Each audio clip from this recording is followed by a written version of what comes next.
தெசலோனிக்கேயர் 5ஆம் அதிகாரம் 21ஆம் வசனத்தை புதிய ஏற்பாட்டில் திருப்புவோம். 282ஆம் பக்கத்தில் 1 தெசலோனிக்கேயர் 5ஆம் அதிகாரம் 21ஆம் வசனம் இப்படியாக சொல்லுகிறது. யாராவது வாசிங்களா எடுத்தவங்க? எல்லாவற்றையும் சோதித்து பார்த்து நலமானதை பிடித்துக் கொள்ளுங்கள். ஆமென், ஹல்லேலூயா. இப்போ நம்ம எந்த ஒரு பர்ச்சேஸுக்கு போனாலும் சரி, ஒரு வாழ்க்கை துணையை தேர்ந்தெடுத்தாலும் சரி, இல்லை ஒரு கார் வாங்கினாலும் சரி, என்ன பண்ணுவோம்? முதலாவது எது பெஸ்ட்டு, எது நலமானது. ஆமென். அப்படிதான் நம்ம என்ன பண்ணுவோம்? சோதித்து பார்த்து தான் வாங்குவோம். அதுவும் குடும்பத்தோட கடைக்கு போறதுங்கிறது வாழ்க்கையில அது ஒரு பெரிய சோதனைன்னா அதுதான். அடே அப்பா, உள்ள போயிட்டா ஒரு புடவை எடுக்கிறதுக்கு ஒரு கடையில முடிச்சாலும் பரவாயில்ல, 10 கடையில போய் அதை சோதித்து அப்படி நம்ம வாங்குவோம். இன்னும் ஒரு காய்கறி வாங்கினா கூட அதை சுத்தி முத்தி பார்த்து வாங்குவோம்.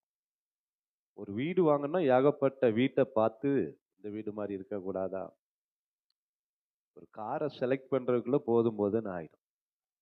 ஒரு வாழ்க்கை துணையை தெரிந்தெடுக்கிறதுக்குள்ள படாத பாடா இருக்கும்.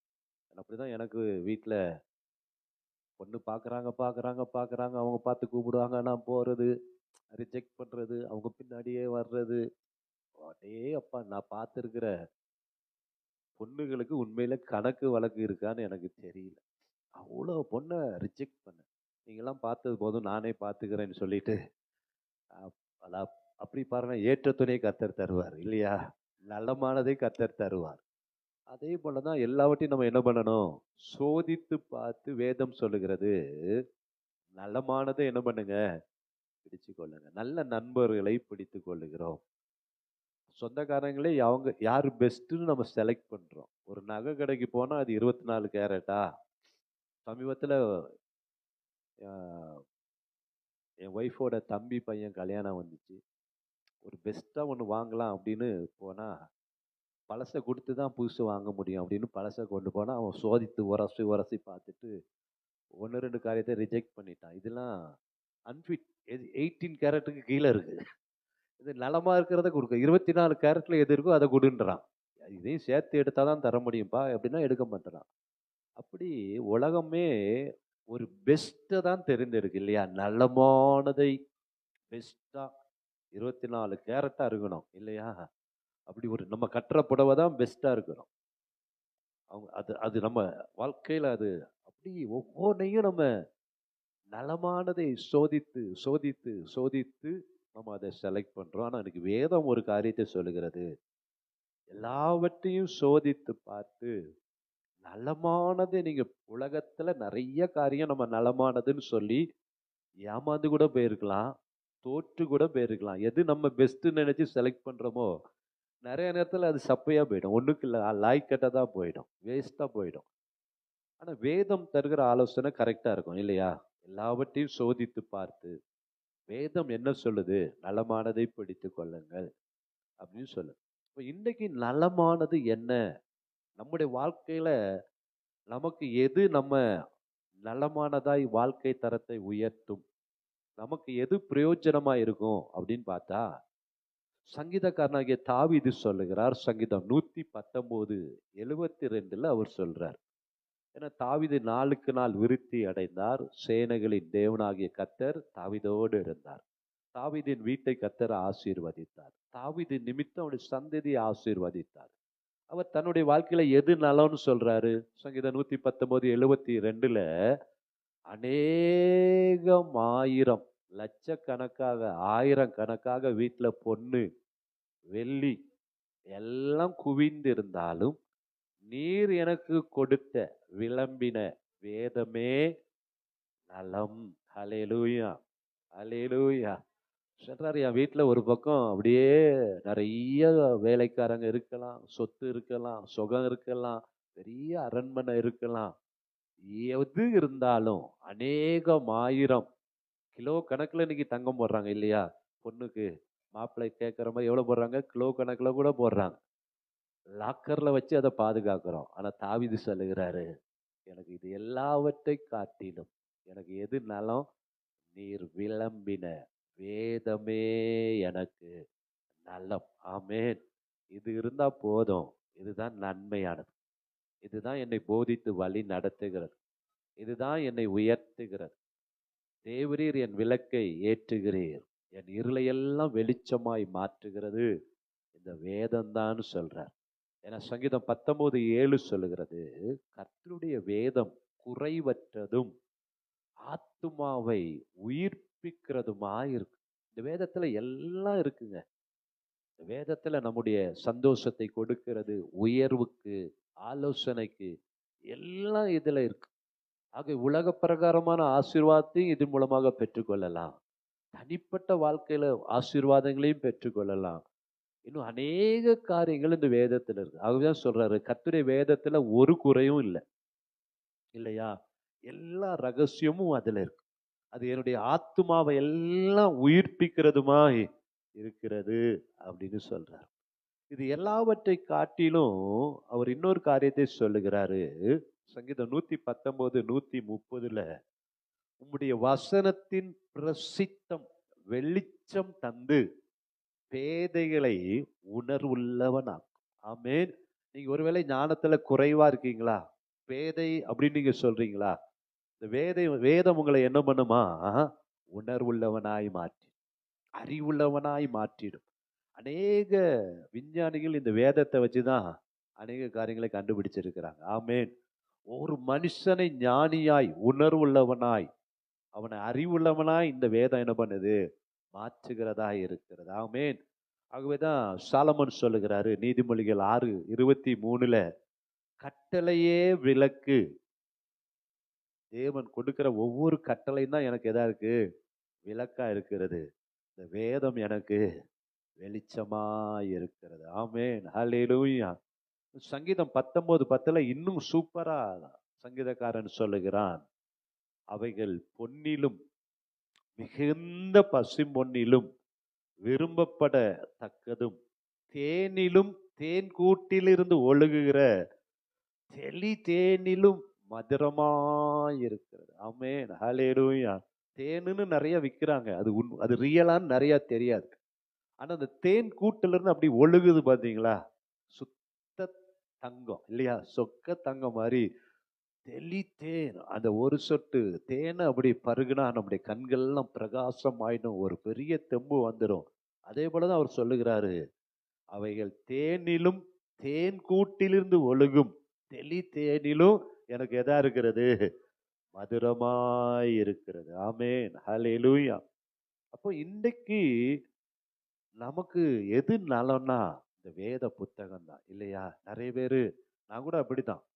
பயம். நைட்ல முன்னாடி எல்லாம் தனியா இருக்கும்போது, ஆண்டவரை அறியாம இருக்கும் பொழுது, ஒரு வியாதி வந்துட்டுன்னா, ஒரு பயம் வந்துட்டுன்னா, நைட்ல ஒரு டிஸ்டர்பா இருக்குன்னா, அந்த வேதத்தை தூக்கி எங்க வச்சுக்கிறது? தலான பக்கத்துல. அப்படி இல்லைங்க. ஆமென். ஹல்லேலூயா. நம்முடைய வாழ்க்கையில இந்த நலமானதை நீங்க பிடிச்சிட்டீங்கன்னா, கர்த்தர் உங்களை உயர்த்திட்டே இருப்பார். தாவீதை எப்படி கர்த்தர் உயர்த்தினாரோ, அதே போல இந்த வேத வசனத்தை நீங்க அறிய அறிய அது உங்களை உயர்த்திட்டே இருக்கும். அதுதான் சங்கீதம் 119:103 சொல்லுகிறாரு, உம்முடைய வார்த்தைகள் என் நாவுக்கு எவ்வளவு இனிமையானவைகள், என் வாய்க்கு அவைகள் தேனிலும் மதுரமாயிருக்கு. ஆமென். அல்லேலூயா. அப்போ இந்த நலமான வேத வசனம் நம்முடைய வாழ்க்கையில ஆசீர்வாதமாய் மாறணும்னா, வேதாகமத்தை நேசிக்கிற, விசுவாசிக்கிற, வாசிக்கிற, கடைபிடிக்கிற ஒவ்வொருவரையும் வேதம் என்ன சொல்கிறதுனா, பாக்கியவான் என்று அழைக்கிறது. எப்படி அழைக்கிறது? பாக்கியவான் அப்படின்னா என்ன அர்த்தம்? பாக்கியவான்னா என்ன அர்த்தம்? கரெக்டா இன்னும் அதுக்கு அதுக்கு அடுத்தாப்புல ஒரு வார்த்தையை சொல்லுங்களேன். பாக்கியவான்னா என்ன சொல்லலாம்? ஆசீர்வதிக்கப்பட்டவன். இன்னும் பெஸ்ட் யார் சொன்னா? கொடுத்து வைக்கப்பட்டவன். இன்னும் நான் சொல்லணும்னா ஒரு ப்ரீசியஸ் மேன், இல்லையா? இன்னும் நம்ம நிறைய நேரம் சொல்லுவோம்ல, சிலரை பார்த்தா அவனுக்கு பார்த்து அது பாட்டு வந்துட்டே இருக்கும், இல்ல அப்படித்தானே. உள்ளவன் எவனோ அவனுக்கு கொடுக்கப்படும். அவன் குடுத்துட்டே இருப்பாரு சிலவனுக்கு. அவன பார்த்து நம்ம எனக்கு உனக்கு எங்கேயோ ஒரு மச்சம் இருக்குடா. இல்லையா? சொல்லுவோமா? சொல்ல மாட்டோமா? அதே போல தான் அது மச்சம் இருக்கிறது தான் பாக்கியவான். எவன்லாம் மச்சமா அதுக்கு ஒப்பிடலாம். ஆமென். அவனுக்கு வந்துட்டே இருக்கும். அதே போல தான் வேதம் சொல்லுகிறது, பாக்கியவான்னா கொடுத்து வைக்கப்பட்டவன், ஆசீர்வதிக்கப்பட்டவன். அவனுடைய வாழ்க்கையில அது அது பாட்டுக்கு ஆசீர்வாதம் வந்துட்டே இருக்கும். அவன் வாழ்க்கையில அவன் பிரயாசப்படாமே வந்துட்டே இருக்கும். அதுதான் பாக்கியவான்னா அர்த்தம். ஆமென். அப்ப இங்க இருக்கிற ஒவ்வொருவரையும், இந்த மக்னாயிம் சபையில இருக்கிற ஒவ்வொருவரையும் கர்த்தர் பாக்கியவானாய், பாக்கியவதியாய் மாற்றணும். ஆமென். பக்கத்துல சொல்லுங்களேன், நீங்க கொடுத்து வச்சவங்களா மாறணும். சொல்லுங்க பரவாயில்ல, தைரியமா. நீ கொடுத்து வைத்தவனாய் மாறு. ஆசீர்வதிக்கப்பட்டவனாய் மாறு. பாக்கியவானாய் மாறணும். பாக்கியவதியாய் மாறணும். ஆமென். அல்லேலூயா. அப்போ நலமான இந்த வேதம். ஆமென். ஹல்லேலூயா. பாக்கியவானாய் பாக்கியவதியாய் மாறணும். என்ன கையில இருக்கணும்? வேதத்தை கையில கொண்டவங்களாம் ஒரு கரங்களை உயர்த்தி அல்லேலூயா சொல்லுவோமா? நான் இன்னைக்கு வேதத்தை நான் தூக்கிட்டு வந்தேன். இதை நீங்க சுமந்தா அது உங்களை சுமக்கும். இதை விட்டுட்டீங்கன்னா அது சொல்ல விரும்பல. நீங்க எல்லாரும் சுமக்கணும். இந்த வேதம் உங்களை எல்லாரும் என்ன பண்ணணும்? சுமக்கணும். நீ என்னை மறந்தால் நான் உன்னை மறந்துடுவேன்னு ஆண்டவர் சொல்லியிருக்கிறார். ஆகவே இதை நம்ம தூக்குறதுக்கோ கொண்டு வர்றதுக்கோ நம்ம என்ன பண்ணக்கூடாது? வெட்கப்படவே கூடாது. போன்ல பார்த்துக்கலாம். போன் அது கண்ட குப்பையெல்லாம் இருக்கு. அதுல போய் நம்ம வசனத்தை பார்க்க கூடாது இல்லையா? வசனத்தையும் பார்க்கிறோம், ரீல்ஸையும் பார்க்கிறோம், இன்னும் பல காரியத்தையும் அதுல நம்ம பார்க்கிறோம். இது ஒரு பரிசுத்த வேதாங்கமத்தை பரிசுத்தமா நம்ம ஹேண்டில் பண்ணணும் இல்லையா? அதுக்குரிய கனத்தை நம்ம கொடுத்தா கர்த்தர் உங்களை பாக்கியவானாய் பாக்கியவதியாய் மாற்றும். ஆமென். அல்லேலூயா. அப்போ முதலாவதாக வேதம் யாரை கொடுத்து வைத்தவன், பாக்கியவான், ஆசீர்வதிக்கப்பட்டவன் என்று சொல்லுகிறது என்று ஒரு 7 காரியத்தை நம்ம சுருக்கமா தியானித்து ஜெபிக்க போகிறோம். முதலாவதாக வெளிப்படுத்தல நம்ம திருப்புவோம். 1ஆம் அதிகாரத்தை நம்ம திருப்பிக் கொள்ளலாம். அதனுடைய 1ஆம் அதிகாரம் 3ஆம் வசனத்துல முதல் பகுதியில இந்த தீர்க்க தரிசன வசனங்களை வாசிக்கிறவன் பாக்கியவான். வாலா சொல்லுங்க. இது என்ன இது என்னது? தீர்க்க தரிசனமுள்ள வசனத்தை வாசித்தாலே நீங்க எதா மாறிடுறீங்க? பாக்கியவானாய் மாறிடுறீங்க. கொடுத்து வைத்தவளாய் மாறிடுறீங்க. கொடுத்து வைக்கப்பட்டவனாய் மாறிடுறீங்க. ஆசீர்வதிக்கப்பட்ட மகனாய் நீங்க மாறிடுறீங்க. அப்போ ஏன் இதை வாசித்தாலே உங்களை கர்த்தர் ஆசீர்வதிக்கிறார் அப்படின்னா, சங்கீதம் 138:2 பார்த்தோமே என்றால், இந்த உலகத்துல உமது சகல பிரஸ்தாபத்தை பார்க்கிலும் நீர் உம்முடைய வார்த்தையை என்ன பண்ணுறீங்க? மகிமைப்படுத்துறீங்க. அப்ப இந்த உலகத்துல ஆச்சரியமா கர்த்தர் உண்டாக்கின எல்லாத்தையும் பார்க்கிலையும் கர்த்தர் எதை மேன்மைப்படுத்துகிறார், எதை பிரஸ்தாபப்படுத்துகிறார், எதற்கு முதலிடம் கொடுக்கிறார் என்றால், இந்த வார்த்தை வேத வசனத்தை தான் ஆண்டவர் என்ன பண்றாரு? மகிமைப்படுத்துகிற தேவனாய் இருக்கிறார். ஆமென். அப்ப நம்முடைய வாழ்க்கையில இந்த வேதத்துக்கு பீரியாரிட்டி கொடுக்கும் பொழுது, முக்கியத்துவம் கொடுக்கும் பொழுது, இந்த வேதத்தை நீங்க வாசிக்கும் பொழுது கர்த்தர் உங்களை எதா பார்க்கிறாரு? பாக்கியவானாய் மாத்திடுறாரு இல்லையா? ஆமென். அல்லேலூயா. புரியுதோ புரியலையோ, முதலாவதெல்லாம் எனக்கு அந்த எரேமியா, ஏசாயா, எசேக்கியேல் இப்படி இந்த சில சப்ஜெக்ட்லாம் புரியாது. ஆனா நான் போன சபையில என் போதகர்கிட்ட கேட்டேன், நிறைய காரியம் புரியலையே பிரதர். 1 நாளாகுமோ, இந்த லேவியராகுமோ, புரியலனாலும் புரியட்டாலும் நீ வாசிப்பா, நீ வாசித்துட்டே இரு. போக போக ஆண்டவர் என்ன பண்ணுவாரு? புரிய வைப்பார். ஏதாவது ஒரு வார்த்தை உன்னை தொடும். அது மட்டும் தொட்டா போதும். ஆமென். அப்படி நீ புரியுதோ புரியலையோ என்ன பண்ணிட்டு வாசித்துட்டே இருந்து போமே என்றால் உன்னை கர்த்தர் எதா மாத்திடுவாரு? பாக்கியவானாய் கர்த்தர் மாற்றி விடுவார். ஆமென். ஆகவே தான் ஆபகுக்கு இப்படி சொல்லுகிறார். வாசிங்களேன். 1084ஆம் பக்கத்துல, ஒருவேளை இதுவரைக்கும் நீங்க ரெகுலரா வேதத்தை வாசிக்காம இருந்தீங்கன்னா, இன்னையிலிருந்து நீங்க வாசித்து பாருங்க. கர்த்தர் உங்களை பாக்கியவதியாய் மாற்றுவார், பாக்கியவானாய் மாற்றுவார். ஆபகுக்கு 2ஆம் அதிகாரத்தை நம்ம திருப்புவோம். அதோடைய 2, 3ஆம் வசனத்தை கவனிங்க.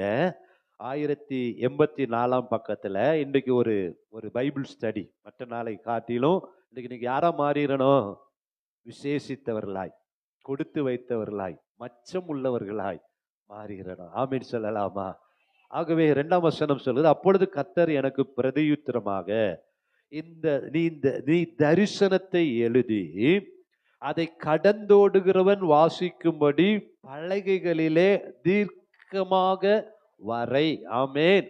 அப்போ ஆபகு சொல்லுகிறாரு, அதான் நம்ம வீட்டுல எல்லாம் என்ன பண்ணுவோம், வேத வசனத்தை ஒரு பால்காய்ப்புலாம் எதை வாங்கி பிரசன்ட் பண்றோம், வசன போர்டை கொடுக்கிறோம். அதே போலதான் அந்த வசனத்தை மாட்டி வச்சுட்டே இருந்தா அது அநேகர் பார்க்கும் பொழுது அதை வாசிக்க வாசிக்க வாசிக்க அது ஜீவனுள்ள வார்த்தை, அது கிரியை செய்துட்டே இருக்கும். ஆமென், ஹல்லேலூயா.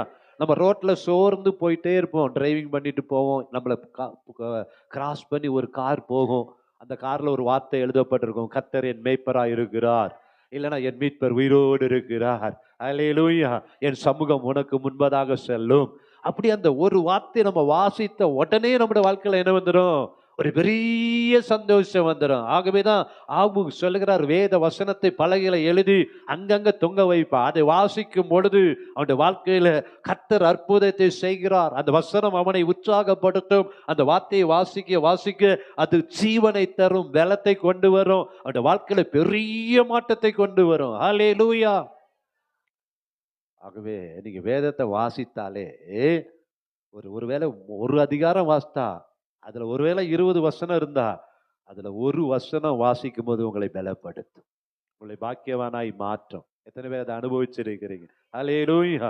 அப்போ வேதத்தை, இந்த தீர்க்க தரிசனமுள்ள வசனங்களை நீங்க வாசிக்கும் போது கர்த்தர் உங்கள் குடும்பத்தை மலை மேல் இருக்கிற பட்டணமாய், எரிந்து பிரகாசிக்கிற விளக்காய், உங்கள் வாழ்க்கையில வேதம் வெளிச்சத்தை தரும். கட்டளையே விளக்கு, வேதம் உங்களுடைய குடும்பத்தை எதா மாற்றும், வெளிச்சமாய் மாட்டிரும். வேதத்தை வாசித்து பாருங்க, உங்களுடைய வாழ்க்கையில வெளிச்சத்தை கர்த்தர் தருவார், இருள் விலகும். ஹல்லேலூயா. வேத வசனத்தினாலும் ஆவியின் பட்டயத்தினாலும் அவனை என்ன பண்ணினாங்களாம், ஜெயித்தார்கள். ஹல்லேலூயா. உலகத்தை ஜெயிப்பதற்கு வேதத்தை வாசிக்க வாசிக்க வாசிக்க நீங்க உலகத்தை ஜெயிக்கிறவர்களாய் மாறிடுறீங்க, பாக்கியவானாய் மாறி விடுவீர்கள். ஆமென், ஹல்லேலூயா. ஒரு எத்தியோப்பிய மந்திரி வேத வசனத்தை, ஏசாயாவின் புத்தகத்தை வாசித்துட்டு இருக்கிறாரு. பிலிப்பை பார்த்து ஆண்டு சொல்கிறாரு, அவனோட போய் ரதத்துல சேர்ந்து கொள். பிலிப்பு வந்து என்ன வாசிக்கிறீங்கன்னு கேட்கும் பொழுது புரியல. அந்த பிலிப்பு அதை விளக்கி சொல்லும் பொழுது அந்த எத்தியோப்பிய மந்திரி அந்த வேத வசனத்தை வாசித்த வேத வசனத்தை புரிந்து கொண்டு ஞானஸ்நானம் எடுத்து சந்தோஷத்தோடே திரும்பி போனான். ஹல்லேலூயா. வேதத்தை வாசிக்கும் பொழுது அதுவரைக்கும் இருந்த துக்கம் மறையும், உங்களுடைய வாழ்க்கையில சந்தோஷம் வந்துடும், உங்களுடைய எதிர்காலத்தை கர்த்தர் ஆசீர்வதித்து மாற்றத்தை தருகிறவராயிருக்கிறார். ஹல்லேலூயா. வேத வசனம் உங்கள் வாழ்க்கையை கற்றுக் கொடுக்கும், மாற்றத்தை கொண்டு வரும், பரலோகத்திற்கு வழிகாட்டும், நன்மையும் கிருபையும் தொடரும்படி செய்யும். எத்தியோப்பிய மந்திரியுடைய வாழ்க்கையில அதைத்தான் கர்த்தர் செய்தார். ஆமென். அப்போஸ்தலர் 8ஆம் அதிகாரம் 28, 30 அதுல இருந்து நீங்க 39 வரைக்கும் உள்ள வசனத்தை நீங்க வாசித்து பார்த்தீங்கன்னா, அவன் ஞானஸ்நானம் எடுத்து என்ன பண்ணி போனா, சந்தோஷத்தோடே போனான் என்று வேதம் சொல்லுகிறது. ஆமென். ஒரு மனிதனுடைய வாழ்க்கையை வேதம் மாற்றும். அதை வாசிக்கும் பொழுது அவனுடைய வாழ்க்கையில் இருக்கிற இருள் விலகும், ஆவிக்குரிய கண்களை கர்த்தர் திறப்பார், அவர்களை போதித்து வழி நடத்துவார். ஆமென். அப்போ ஆண்டவர் உங்களுடைய வாழ்க்கையிலையும் வேத வசனத்தை நீங்க வாசித்து பாருங்க. வாசிக்கிறவன், இந்த தீர்க்க தரிசன புத்தகத்தை வாசிக்கிறவனை கர்த்தர் என்ன சொல்லுகிறது, பாக்கியவான் சொல்லுகிறது. ஆமென், ஹல்லேலூயா. நீங்க வேதத்தை டெய்லி வாசிக்கிறீங்களா, நிச்சயமா கர்த்தர் உங்களை பாக்கியவானாய் பாக்கியவதியாய் மாற்றுவார். ஆமென். இரண்டாவதாக வேதத்தை என்ன பண்ணணும், அதே 1ஆம் அதிகாரம் வெளிப்படுத்தல் 1ஆம் அதிகாரம் 3ஆம் வசனத்தை வாசிக்கலாம். அங்கே எழுதப்பட்டிருக்கிறது, இந்த தீர்க்க தரிசன வசனங்களை வாசிக்கிறவனும் கேட்கிறவர்கள். ஆமென், ஹல்லேலூயா. வேத வசனத்தை வாசிப்பது மாத்திரமல்ல, அந்த வேத வசனத்தை கேட்கிறவர்களும் பாக்கியவான்கள். ஆமென், ஹல்லேலூயா. நிறைய பேருக்கு பிரசங்கம் வந்தோன்னா ஆட்டோமேட்டிக்கா என்ன வந்துடும், தூக்கம் வந்துடும். ஒரு காலத்துல நானும் அப்படிதான் தூங்கி இருக்கிறேன். சிஎஸ்ஐ சர்ச்சில், கேம்ப் ரோட் மார்க் சர்ச்சில் திருமணமாகி நானும் என் மனைவி போவோம். பிரசங்கம் வந்த உடனே ஐயர் பிரசங்கம் ஆரம்பிச்ச உடனே அப்படியே இழுக்கும், என் ஒய்ஃபு தட்டிகிட்டே இருப்பா, தட்டி தட்டி எழுப்பி விடுவா. ஆமென். அப்போ வேத வசனத்தை அப்பெல்லாம் கேட்கறதுக்கு என்ன வராது, ஒரு இன்ட்ரெஸ்ட் வராது. ஆனா வேதம் என்ன சொல்லுகிறது, தீர்க்க தரிசன வசனங்களை கேட்கும் பொழுது நீங்க எதா மாறுறீங்க, பாக்கியவானா மாறிறீங்க. அப்ப என்னைக்கு ஆண்டவரை நம்ம ஏற்றுக்கொள்ளுகிறோமோ, என்னைக்கு ஆண்டவர் மேல அன்பு வைக்கிறோமோ, என்னைக்கு ஆவிக்குரிய ஓட்டத்துல நீச்சல் ஆழத்துல போகணும்னு விரும்புறோமோ, அண்டையிலிருந்து வேத வசனத்தை கேட்பதற்கு எப்படி இருக்கணுமா? தீவிரமா இருக்கணும். ஹல்லேலூயா. என்னைக்கு இந்த வேதத்தை கையில தூக்கணும், அண்டையில இருந்து எங்க மெசேஜ் கொடுத்தாலும், எங்கே கர்த்தருடைய வார்த்தை சுவிசேஷம் பிரசங்கிக்கப்பட்டாலும் தீவிரமாய் ஓட ஆரம்பிச்சேன். கர்த்தர் என்னை இந்த இந்த இடத்துல உங்க முன்னாடி நிறுத்தி வைத்திருக்கிறார். ஆமென். ஹல்லேலூயா.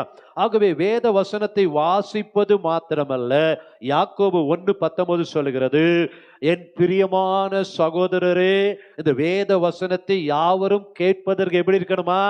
தீவிரமா இருக்கணும். அப்படின்னா என்ன அர்த்தம்? தீவிரமா இன்றைக்கு ஆண்டவர் எனக்கு என்ன சொல்ல போறாரு, அந்த வேத வசனம் இன்னைக்கு என்னோடு என்ன பேச போகிறது, கர்த்தர் எனக்கு என்ன சொல்ல போகிறார் என்று நல்லா ஆவியானவர் சபைக்கு சொல்லுகிறதை காதுள்ளவன் கேட்க கடவன் என்று வெளிப்படுத்தல வாசிக்கிறோம் இல்லையா?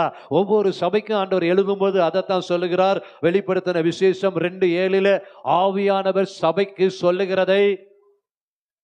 காது இருக்கா? பக்கத்துல பாருங்க, காது இருக்கா? நிறைய பேர் காது இருக்கும். ஆனா அந்த காது எப்படி இருக்கும்னா, முக்காடு போட்டு நல்லா அடைச்ச மாதிரி, உள்ள போகாத மாதிரி பஞ்சை வச்சு அடைச்சிட்டு அப்படி இருக்கக்கூடாது. காது உள்ளவனா எப்படி இருக்கணுமா? கேட்க கடவன். சபைக்கு ஆவியானவர் சொல்லுகிறதை காது இருந்தா என்ன பண்ணணும்?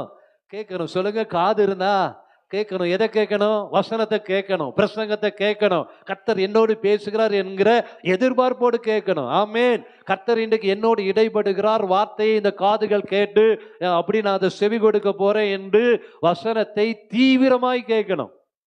ஆமென். அப்படி நீங்க கேட்டு பாருங்களேன், கர்த்தர் உங்களோடு கூட பேசுவார். ஆமென். சாம்பனை பேசுவதெல்லாம் நாங்கள் அப்படி கேட்டு இருக்கிறோம். மோகன் சேனை பேசுறது அப்படி கேட்டு இருக்கிறோம். ஜிபிஎஸ் சேனை பேசுறது அப்படி கேட்டு இருக்கிறோம். இப்படி மூத்த ஊழியக்காரர்கள் பேசுகிறத ஒரு தாகத்தோடு தீவிரமா அப்படியே அவருடைய முகத்தையே பார்த்துட்டு கேட்கும் பொழுது, அடே அப்பா, அந்த வசனம் எவ்வளவு கேட்கறதுக்கு இனிமையா இருக்கும் தெரியுமா? அதுல ஒரு 2-3 வார்த்தை நம்மளை தொடும். கர்த்தர் நம்மோடு பேசுற மாதிரி இருக்கணும். அப்படி நீங்க கேட்கறதுக்கு தீவிரமாய் வந்தால் கர்த்தர் உங்களை பாக்கியவானாய் மாற்றுவார். அல்லேலூயா. குறை கண்டுபிடிக்கிறதுக்கு வரக்கூடாது. கர்த்தர் எனக்கு என்ன தரப்போறாரு? நான் 1 மணி நேரம் பேசலாம், அதுல 5 நிமிஷம் ஒரு வார்த்தை உங்களுடைய வாழ்க்கையில கேட்டீங்கன்னா அவருடைய வாழ்க்கையில மாற்றத்தை கொண்டு வரும். அல்லேலூயா. அப்ப கேட்கிறவர்கள், இந்த வசனத்தை தீர்க்க தரிசனமுள்ள வசனங்களை கேட்கிறவர்கள் யாரு? பாக்கியவான்கள். ஆமென். யாத்திராகமம் 24:7 அங்க மோசே இஸ்ரவேல் ஜனங்களை உடன்படிக்கையின் புத்தகத்தை அவர் என்ன பண்ணினாரா? எழுந்து ஜனங்கள் கேட்க. யாத்திராகமம் 24ஆம் அதிகாரம் 7ஆம் வசனத்தை நம்ம திருப்புவோம். யாத்திராகமம் 24ஆம் அதிகாரம் 7ஆம் வசனத்தை, உடன்படிக்கையின் புஸ்தகத்தை எடுத்து ஜனங்கள் காது கேட்க வாசித்தான். அவர்கள் கர்த்தர் சொன்னபடியெல்லாம் செய்து கீழ்ப்படிந்து நடப்போம் என்றார்கள். ஆமென். உடன்படிக்கையின் புத்தகத்தை வாசித்த பொழுது ஜனங்கள்லாம் சொல்றாங்க ஆமேன். இப்ப நம்ம ஆமீன் சொல்லுங்கன்னு திரும்ப ரிப்பீட் கேட்க வேண்டியிருக்கு. ஆமீன் சொல்றீங்களா? அல்லேலூயா சொல்றீங்களா? நீங்க ஆமீன் சொன்னீங்கன்னா கேட்கிறீங்கன்னு அர்த்தம். அந்த வசனத்தை விசுவாசிக்கிறீங்கன்னு அர்த்தம். அப்படிதான் அங்க என்னது, அவங்க ஜனங்கள்லாம் ஆமேன் கீழ்ப்படிவோன்னு சொன்னாங்க.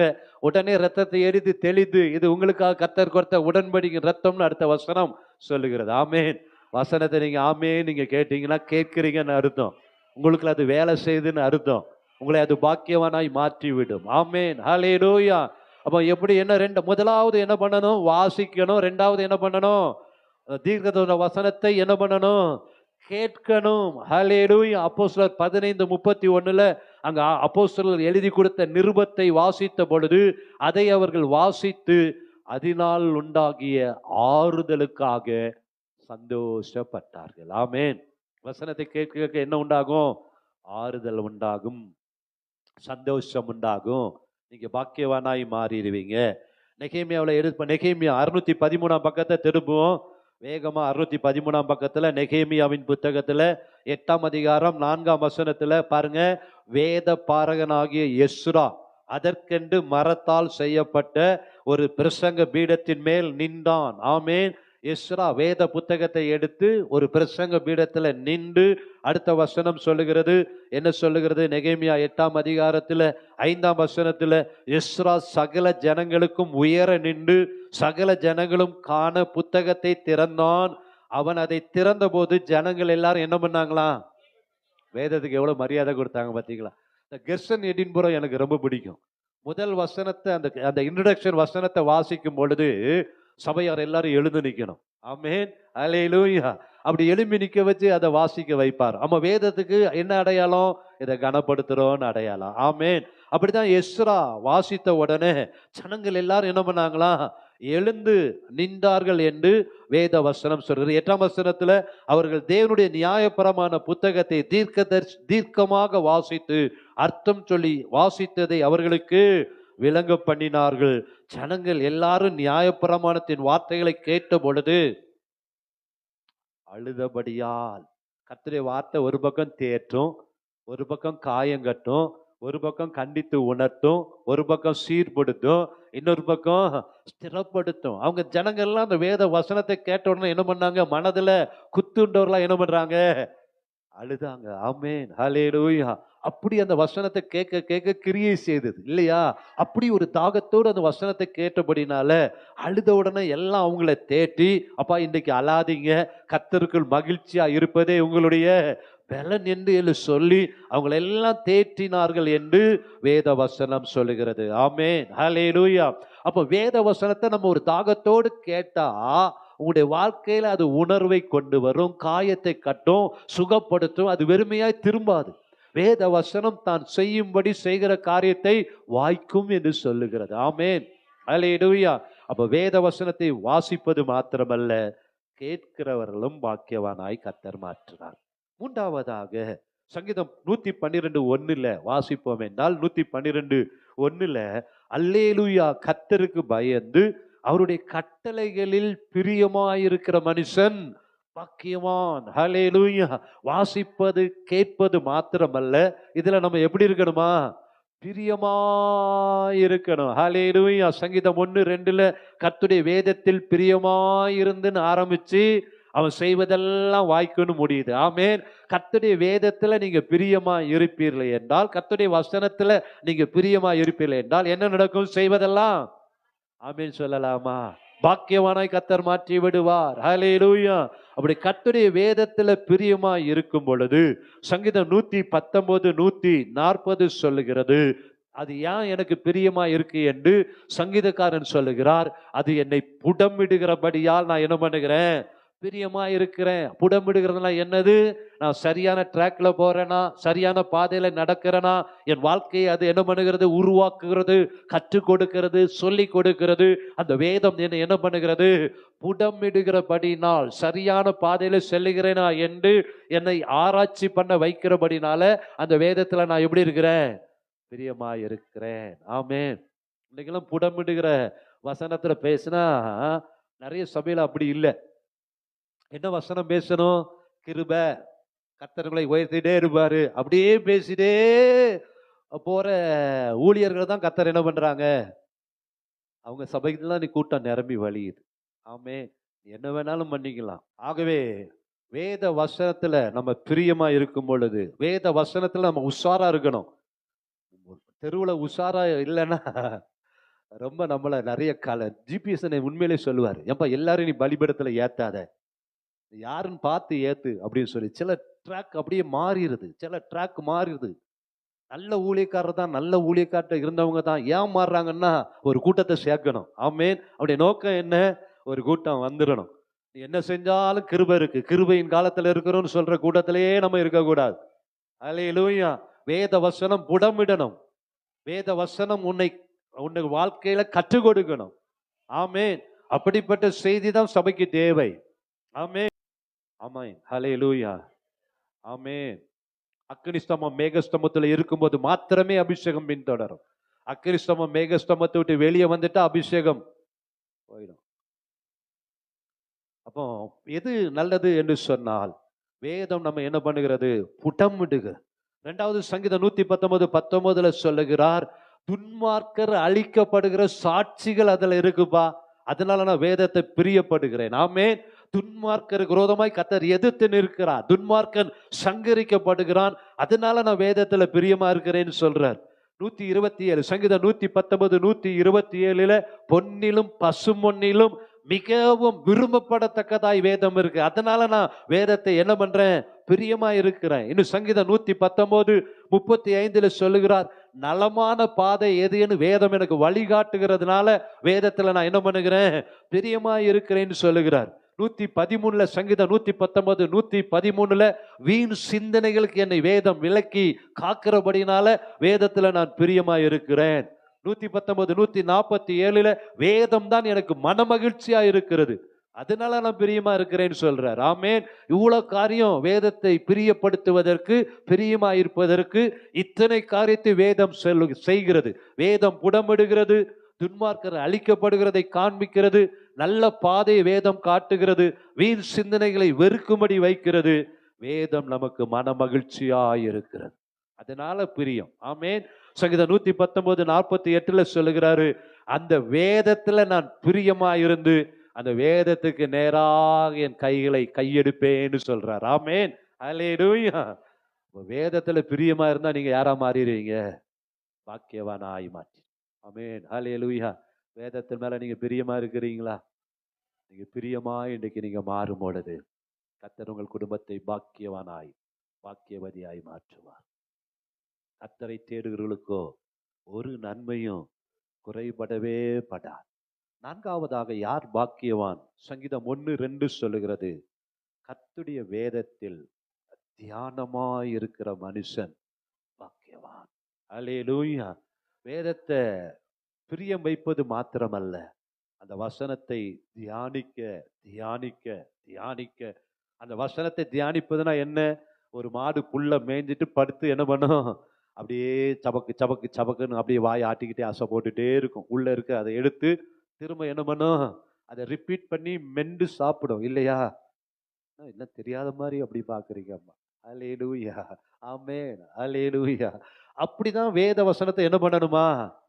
படிச்சு உள்ள வச்சுட்டு அதை என்ன பண்ணணும்? அசை போட்டுட்டே இருக்கணும். என் மீட்பர் உயிரோடு இருக்கிறார், அவர் என்னை குறித்திர நிறைவேற்றுவார், வியாதி என்னை விட்டு விலக்குவார், வாதை என் கூடத்தை அணுகாது, என்னை பலப்படுத்துகிற கிறிஸ்து எனக்குள்ள இருக்கிறார், நான் ஒருபோதும் வெட்கப்பட்டு போவதே இல்லை, கர்த்தரின் பட்சத்துல இருக்கிறார். அசை போட அந்த வார்த்தை உங்களுடைய வாழ்க்கையில பலனை கொண்டு வந்துட்டே இருக்கும். ஹல்லேலூயா. வேத வசனத்தை தியானிக்க தியானிக்க தியானிக்க தியானிக்க கண்கள் திறக்கப்படும், உங்களுடைய விசுவாசம் பெருகும், கர்த்தர் உங்களோடு இடைப்பட்டு கொண்டே இருப்பார். அந்த வசனம் பொய் சொல்லவே சொல்லாது. மரணமும் ஜீவனும் எதுல இருக்கு? நாவின் அதிகாரத்துல. வேத வசனத்தை பேச பேச பேச அந்த நாவின் அதிகாரம், நீ சொல்லுகிற வார்த்தையில ஒரு வல்லமை கர்த்தர் வைத்திருக்கிறார். ஆமென். ஹல்லேலூயா.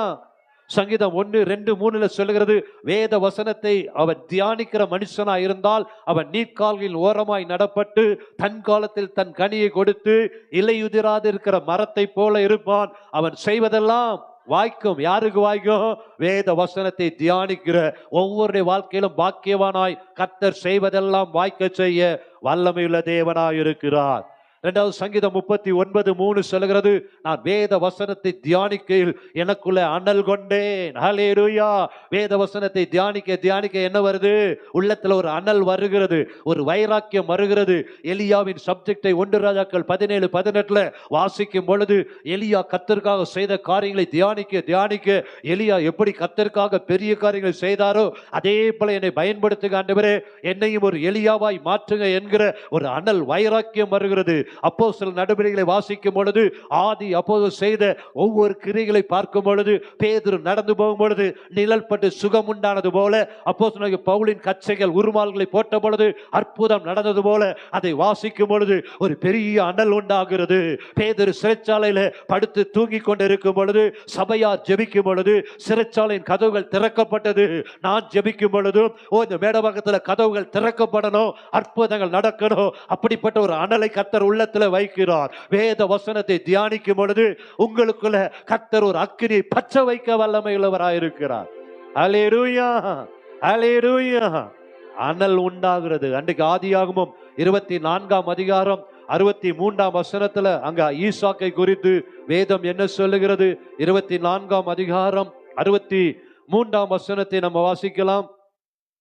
ஈசாக்கு சாயங்கால வேளையில தியானம் பண்ண வெளியே போயிருந்து தன் கண்களை ஏறெடுத்து பார்த்த பொழுது ஒட்டகங்கள் வர கண்டான். ஆமே. நீங்கள் வசனத்தை தியானித்து பாருங்களேன். ஒட்டகங்கள்ல கர்த்தர் ஆசீர்வாதத்தை தருவார்.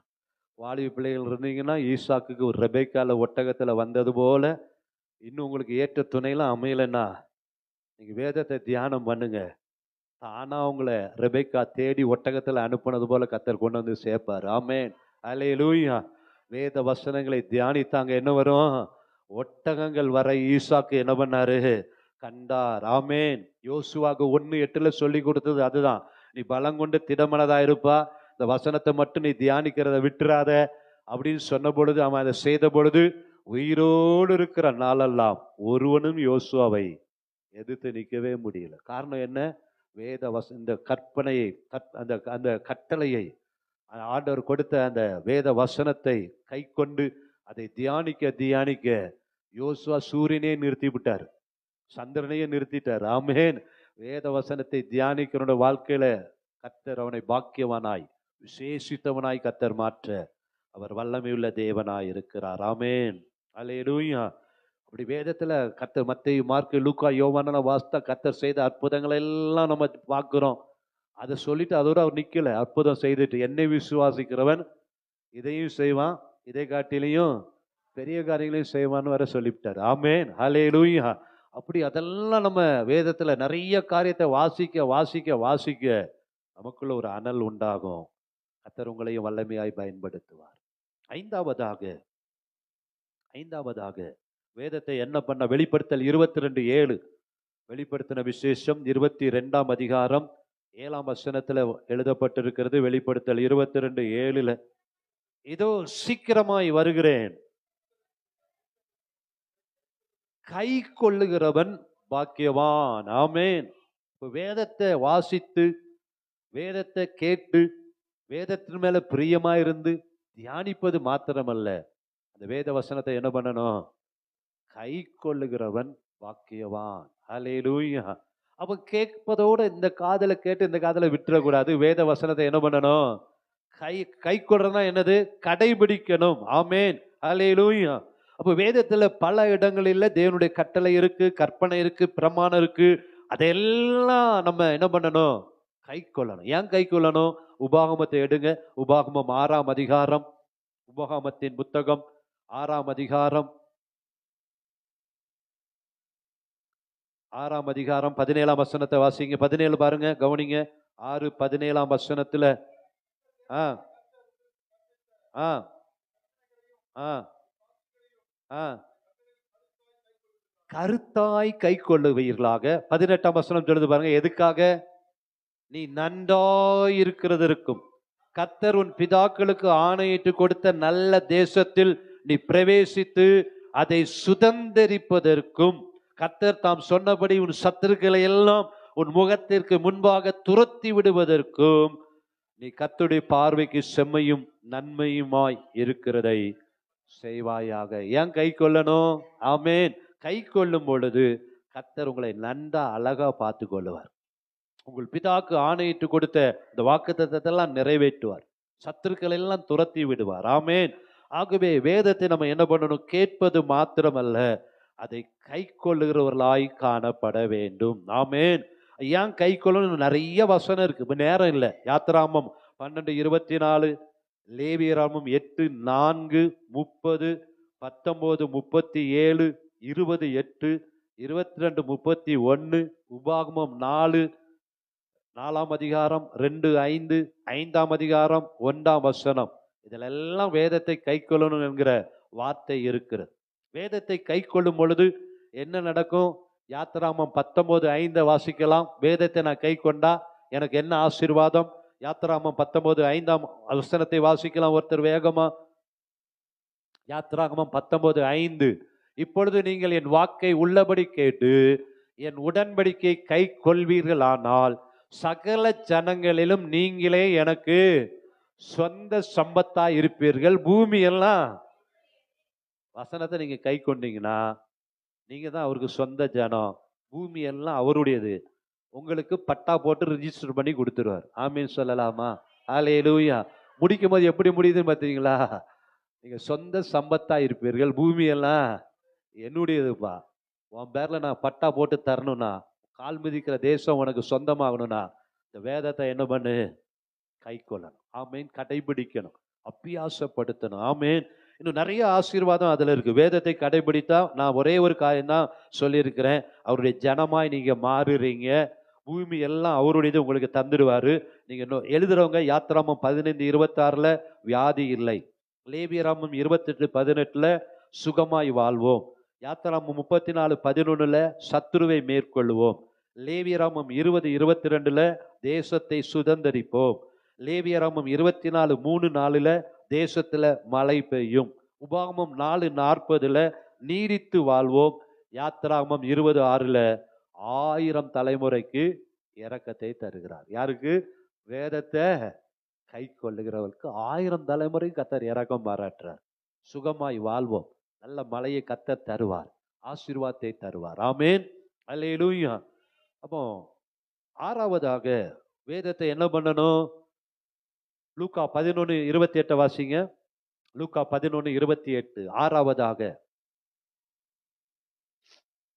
லூக்கா 11:28 தேவனுடைய வார்த்தையை கேட்டு அதை காத்து கொள்ளுகிறவர்களே அதிக பாக்கியவான்கள் என்றார். ஆமேன். அப்போ கை கொள்ளுவதற்கும் காத்து கொள்ளுவதற்கும் ஒரு சின்ன வித்தியாசம் இருக்கு. கை கொள்ளுவது என்பது கை கொள்ளுவோம், அதை நம்ம கடைபிடிக்கிறோம்னு சொல்லுவோம். ஒரு சோதனையோ போராட்டமோ வந்தா என்ன ஆயிடுவோம்? அதை கை கொள்ளாம அப்படியே விட்டுடுவோம். அப்படி இல்லை, வேத வசனத்தை கை கொள்வது மாத்திரமல்ல, அதை என்ன பண்ணணும்? காத்து கொள்ள வேண்டும். ஆமேன். ஹல்லேலூயா. எப்படி காத்து கொள்ளுகிறது? நீதிமொழிகள் 3:1-2 சொல்லுகிறது, வாசிக்கலாம். நீதிமொழிகள் 3:1-2 வாசிங்க. நீதிமொழிகள் 3:1-2 என் மகனே, என் போதகத்தை மறவாதே, என் கட்டளைகளை காக்க கடவது, அவைகள் உனக்கு நீடித்த நாட்களையும் தீர்க்காயுசையும் சமாதானத்தையும் பெருக பண்ணும். ஹல்லேலூயா. காத்து கொள்ளும் பொழுது, வேத வசனத்தை காத்து கொள்வதுன்னா என்னமே இடியே விழுந்தாலும் அந்த வசனம் போய் சொல்லாது. நான் என் உள்ளத்துல வச்சிருக்கிறேன், அதை நான் காத்து கொள்ளுவேன். ஹல்லேலூயா. எப்படி காத்து கொள்வது? யோபு உண்மையும் உத்தமமா இருக்கிறான், எல்லாவற்றையும் இழந்துறான், எல்லாவற்றையும் இழந்தாலும் சொல்லுகிறான், என் மீட்பர் உயிரோடு இருக்கிறார். அந்த வேத வசனத்தை நான் காத்து கொள்ளுவேன். அவர் என்னை சோதித்த பின் நான் பொன்னாக விளங்குவேன். கர்த்தர் எனக்கு செய்ய நினைத்ததெல்லாம் தடைபடாது, எனக்கு குறித்து இருக்கிறதெல்லாம் அவர் நிறைவேற்றுவார். அதுதான் வேத வசனத்தை என்ன பண்ணுகிறது? காத்து கொள்ளுகிறது. ஹல்லேலூயா. நல்ல நேரத்திலையும் காத்து கொள்ளணும், தீங்கு வந்தாலும் காத்து கொள்ளணும், சோதனை வந்தாலும் காத்து கொள்ளணும். அப்படி வேத வசனத்தை நீங்க காத்து கொள்ளும் பொழுது யோபுக்கு 2 மடங்கு ஆசீர்வாதத்தை கர்த்தர் கொடுத்தது போல உங்களுக்கு கர்த்தர் ஆசீர்வாதத்தை தருவார். நீங்கள் பாக்கியவானாய் மாறி விடுவீர்கள். ஹல்லேலூயா. அது தாமதித்தாலும் அதற்கு காத்திரு, அது நிச்சயமாகவே வரும். இனி அது தாமதிப்பதில்லை என்ற வார்த்தையின்படி வேத வசனத்தை இருதயத்தில் வைத்து, அது பொன்னிலும் தெளிதேனிலும் மதுரம் உள்ளது என்று அதில் காத்து கொள்ளுகிற மனுஷனை கர்த்தர் யாரா மாற்றுறாரு? பாக்கியவானாய் மாற்றுகிறார். பாக்கியவானாய் மாற்றுகிறார். கடைசியாக ஒரு வசனத்தை வாசித்து நம்ம ஜெபம் பண்ணுவோம். 7வதாக சங்கீதம் 94:13 சொல்லுகிறது. சங்கீதம் 94:13 வாசிக்கலாம். சிச்சித்து உம்முடைய வேதத்தை கொண்டு போதிக்கிற மனுஷன் பாக்கியவான். ஆமென். அல்லேலூயா. இந்த வேதத்தை கொண்டு என்ன பண்ணணும்? சிச்சித்துனா சரி, சரினா சரி, தப்புனா தப்பு, இது இப்படி சொல்லுது இப்படிதான் அப்படின்னு சிச்சித்து போதிக்கிற மனுஷன் தான் பாக்கியவான். பூசி மெழுகிற மனுஷன் அல்ல, வேதத்தை சத்தியத்தை சத்தியமா போதிக்கிற சபை, போதிக்கிற ஒரு விசுவாசி, போதிக்கிற ஒரு ஊழியக்காரன், அவனை வேதம் என்ன சொல்லுகிறது? பாக்கியவானாய் சொல்லுகிறது. ஆமென். ஹல்லேலூயா. இந்த கடைசி நாட்களில் பல உபதேசங்கள் இருக்கிறது. அந்த உபதேசத்தெல்லாம் விட்டு வேத வசனத்தை நல்லா அறிந்து சித்தித்து போதிக்கிற சபை எதுவோ, நல்லது எது கெட்டது என்று சொல்லி கொடுக்கிற சபை எதுவோ, அந்த சபை வாக்கியமுள்ள சபையாய், கர்த்தரால் அங்கீகரிக்கப்பட்ட சபையாய், கர்த்தர் அந்த சபையை ஆசீர்வதிக்க வல்லமையுள்ள தேவனாய் இருக்கிறார். ஆமென். 1 கொரிந்தியர் 4:21 சொல்லுகிறது. 1 கொரிந்தியர் 4ஆம் அதிகாரம் 21ஆம் வசனத்தை நாம் வாசித்து பார்த்தோமே என்றால், 1 கொரிந்தியர் 4ஆம் அதிகாரம் 21ஆம் வசனத்துல அப்போஸ்தலனாகிய பவுல் இப்படி கேட்கிறாரு. ஜெபக்குமார் பாஸ்டரா இருக்கிறாரு, இப்படி கோபம் வருதுல்ல, அப்படிலாம் நீங்க பவுல் அங்க எழுதி வச்சிருக்கிறாரு பாருங்க. உங்களுக்கு என்ன வேண்டும்? நான் பிரம்போடு உங்களிடத்துல வர வேண்டுமோ? அல்லது ஆப்ஷன் கொடுக்கிறாரு சபைக்கு. என்ன ஆப்ஷன் கொடுக்கிறாரு? பிரம்போடையும் நான் வர வைக்கிறது உங்க கையில தான் இருக்கு. அதே நேரத்துல அன்போடும் சாந்தத்தோடும் ஆவியோடும் வர வேண்டுமான்னு கேள்வி கேட்கிறார். ஆமென். சபையில அங்க ஏதாவது நடந்தா சிச்சித்து போதிக்கிற சபை பாக்கியமுள்ள சபை, கண்டிக்கிற சபை பாக்கியமுள்ள சபை, அன்போடு காயம் கட்டுகிற சபை பாக்கியமுள்ள சபை, விசுவாசிகளுக்கு என்னது தேவை என்று காத்திருந்து போதிக்கிற சபை பாக்கியமுள்ள சபை. ஆமென். இப்படி நம்ம எழுந்து நிற்போமா? கர்த்தருடைய வேதத்தை இன்றைக்கு அநேகமாயிரம் பொன் வெள்ளியை பார்க்கிலும் நீர் விளம்பின வேதமே நலம். அல்லேலூயா. அன்றைக்கு தெசலோனிக்கருக்கு எழுதும்போது எல்லாவற்றையும் சோதித்து பார்த்து, ஒருவேளை நிறைய காரியம் அலங்காரமா தெரியலாம், ரிச்சா தெரியலாம், ஆனா அதெல்லாம் பிரசங்கி சொல்லுகிறார் மாயை மாயை, எல்லாம் மாயைன்னு சொல்றார். இந்த மாயையான உலகத்துல அநேக காரியம் மாயையா இருக்கு. ஆகவே ஆண்டவரத்துல நல்ல ஞானத்தை கேட்டு, ஆண்டவரே எல்லாவற்றையும் சோதித்து பார்த்து நலமானதை பிடித்து கொள்ளணும் அப்படின்னு சொல்லும் பொழுது தாவீது சொல்கிறார், வேதமே எனக்கு நலம்பா, உடைய பிரமாணங்கள் தான் எனக்கு நலம், அதுதான் எனக்கு விளக்கு, அதுதான் எனக்கு வெளிச்சம் என்று சொல்லுகிறார். ஆமென்.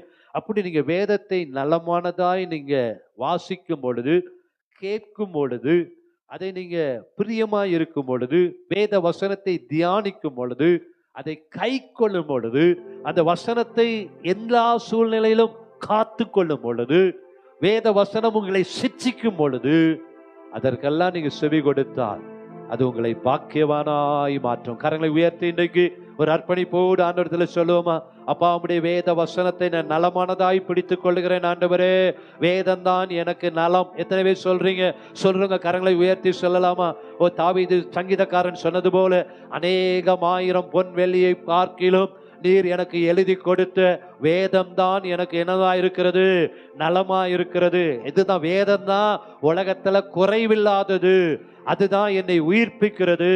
ஹல்லேலூயா. வேதம் தான் எனக்கு விளக்காய் இருக்கிறது, வேதம் தான் எனக்கு வெளிச்சமாய் இருக்கிறது, அது என்னை உணர்த்துகிறது. என்னுடைய பேதையான இருதயத்தை உணர்வுள்ளவனாய் அது மாற்றுகிறது. அது பொன்னிலும் மிகுந்த பசுமொன்னிலும் விரும்பப்படத்தக்கதும் தேனிலும் தேன் கூட்டிலிருந்து ஒழுகும் தெளிதேனிலும் வேதம் தான் எனக்கு மதுரமாய் இருக்கிறது. உம்முடைய வார்த்தைகள் என் நாவுக்கு எவ்வளவு இனிமையானவைகள், என் வாய்க்கு அவைகள் தேனிலும் மதுரமாய் இருக்கிறது. ஹல்லேலூயா. வேதத்தை வாசிக்கிறவன் பாக்கியவான், வேத வசனத்தை கேட்கிறவன் பாக்கியவான், வேத வசனத்துல பிரியமாயிருக்கிறவன் பாக்கியவான், வேத வசனத்தை தியானிக்கிறவன் பாக்கியவான், வேத வசனத்தை கடைபிடிக்கிறவன் கை கொள்ளுகிறவன் பாக்கியவான், வேத வசனத்தை காத்து கொள்ளுகிறவன் பாக்கியவான். வேதம் உன்னை சிட்சிக்கும் பொழுது அதற்கு செவி கொடுக்கிறவன் பாக்கியவானாய் கர்த்தர் மாற்றுகிறார். ஹல்லேலூயா. அர்ப்பணிப்போமா? அப்பா, நான் வேதத்தை நல்லா வாசிக்கணும், கேட்கணும். ஓ, நான் வாசிக்கும்படி ஆவிக்குரிய கண்கள் திறக்கப்படட்டும், வேத வசனத்தை கேட்கும்படி என் செவிகள் திறக்கப்படட்டும், வேத வசனத்தின் மேல பிரியமாய் இருக்கும்படி அந்த வேத வசனத்தை நான் அன்போடு நேசிக்கட்டும், அதை தியானிக்கிற அனுபவத்தை எனக்கு தருவீராக. ஓ, வேத வசனத்தை தியானிக்கிற அனுபவத்தை தாங்க, வேத வசனத்தை கை கொள்ளுகிற அனுபவத்தை தாங்கப்பா. இயேசுவின் நாமத்தில் அதை ஆண்டவரை காத்து கொள்ளுகிற அனுபவத்தை தாங்க ஆண்டவரே. நல்லதை மாத்திரம் கை கொள்ளக்கூடாது. ஓ, நல்ல நேரத்துல மாத்திரம் கை கொண்டுட்டு ஏதோ பாடுகள் வேதனைகள் வரும் பொழுது வேத வசனத்தை மறந்துடக்கூடாது. அது வேத வசனத்தை காத்து கொள்ளணும். வேத வசனம் உங்களோடு சிட்சிக்கும் பொழுது அந்த வசனத்தை அப்படியே ஏற்றுக்கொண்டு நம்மை ஒப்பு கொடுக்கும் பொழுது கர்த்தர் உங்களை பாக்கியவானாய் மாற்றுகிறார். ஆமென். ஆண்டவரை பார்த்து சொல்லுமா? அருமையான பெர்க்மன் ஐயா எழுதி, நிறைந்து நிறைந்து நான் நிரப்பிடுவேன், வசனத்தை நான் உள்ளத்துல நிரப்புவேன். அந்த இந்த வசனம் என் உள்ளத்தை நிரப்ப நிரப்ப உங்களுடைய வாழ்க்கையில ஒரு பெரிய மாற்றத்தை தரும்.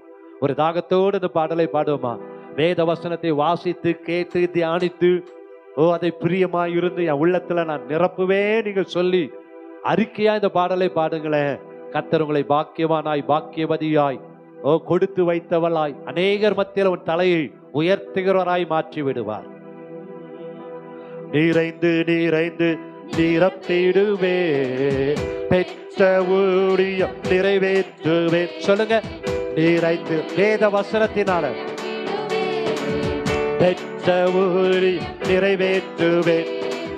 ஆவியினால் வார்த்தையினால் ஜெபத்தோடு ஒரு ஜெபத்தோடு ஆவியினால் வார்த்தையினால் அனுதினமும் நிரம்பிடுவே நிறைந்து நிறைந்து நிரம்பிடுவே பெற்ற ஊழி நிறைவேற்றுவே.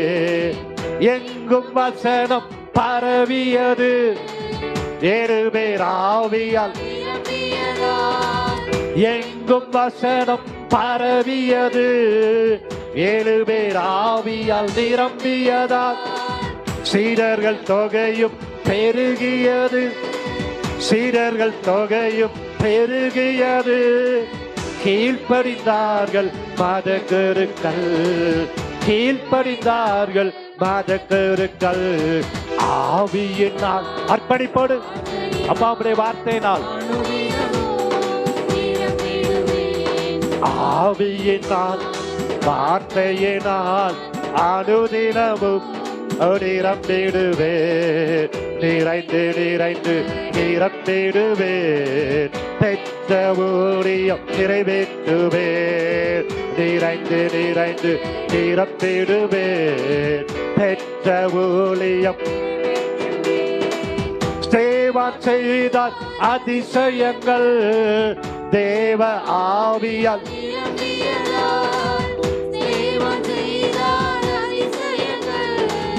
தேவ ஆவியால் நிரம்பினதால் திரளான மக்கள் திரும்பினார்கள்.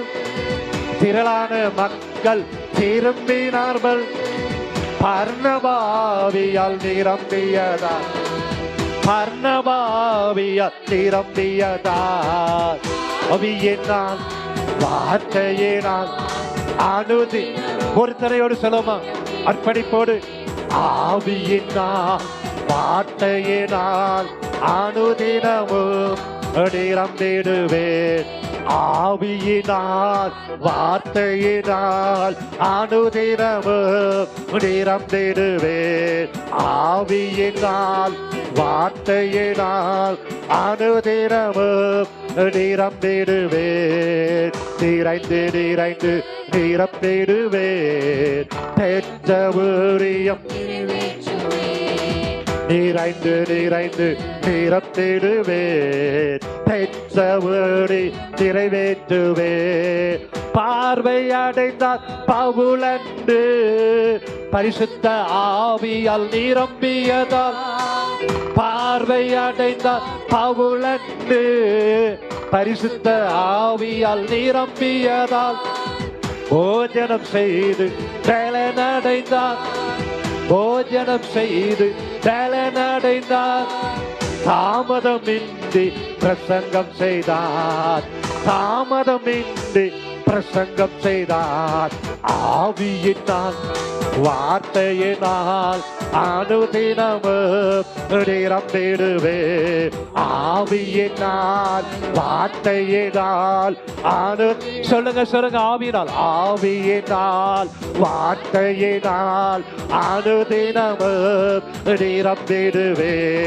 ஆவியினால் ரிபா சாதா ராமோ அப்பாவுடைய வசனத்தை வாசித்து கேட்டு பிரியப்படுகிற தியானிக்கிற அனுபவத்தை தருவீரா. ஒவ்வொரு வார்த்தையினால நிரப்பு ஆவியினால நிரப்பு இப்படி பிரசனத்தால நிரப்பு. ஓ ராஜாரோ நல்ல கரங்களை தட்டு. ஆவியானவர் நிரப்பட் வசனத்தால நிரப்பட் வார்த்தையினால நிரப்பட் சத்தியத்தால நிரப்பட் அவருடைய வல்லமை நிரப்பட். ரிபாடாதாரோ சத்தியத்தை அறிவீர்கள் சத்தியம் உங்களை விடுதலையாக்கும். வசனம் உங்களை நிரப்பட். வேதமே வெளிச்சம் கட்டளையே விளக்கு. ரிசேவ் ரிசேவ் ஓ ராபா ராதாரோ நிறைந்து நிறைந்து நிரப்பிடுவே பெற்ற ஊழியம் நிறைந்து நிறைந்து நிரப்பிடுவேன் பெற்ற ஊழி நிறைவேற்றுவேன் ஆவியினால் வார்த்தையினால் அனுதினமும் நிரம்பிடுவேன் ஆவியினால் வார்த்தையினால் அனுதினமும் நிரம்பிடுவேன்.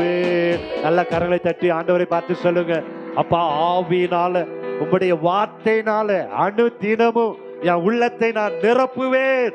வசனத்தை நிரப்ப நிரப்ப நிரப்ப வேத வசனமாகிய அது ஆவியின் பட்டயமாய் மாறும்.